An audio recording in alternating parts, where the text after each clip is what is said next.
На државните универзитети годинава квотите се високи, па не се пополнија сите места во првиот уписен рок на крајот од август. Годинава има место за вкупно 21.778 бруцоши.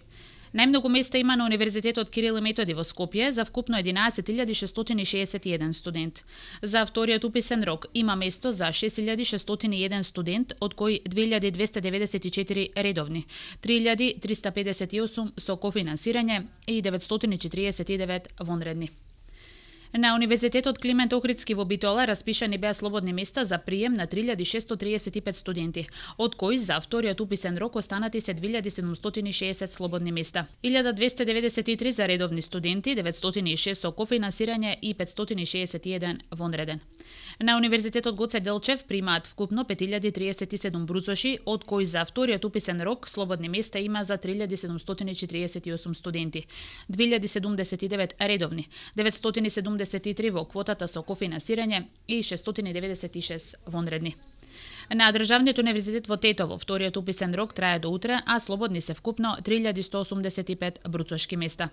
На Универзитетот Мајка Тереза во Скопје вториот уписен рок почнува утре и ќе трае до 18 септември, а има место за запишување на 1.445 студенти.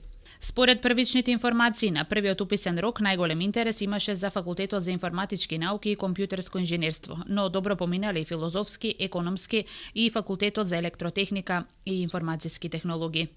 Медицинскиот факултет во Скопје е единствената државна високообразовна институција во Македонија во која се пополнија сите места за редовни студенти во првиот уписен рок. Во вториот уписен рок останаа места само за 36 вонредни студенти. Квотите за 260 редовни и 220 места со кофинансирање веднаш се пополнија. За вкупно 630 слободни места беа пријавени 845 кандидати. Факултетот за медицински науки при Универзитетот Гоце Делчев во Штип прима вкупно 620, а во втор уписен рок има место за 276 студенти. Пополнети се само редовните квоти на насоката општа медицина и медицински сестри техничари, но има место во квотите со кофинансирање.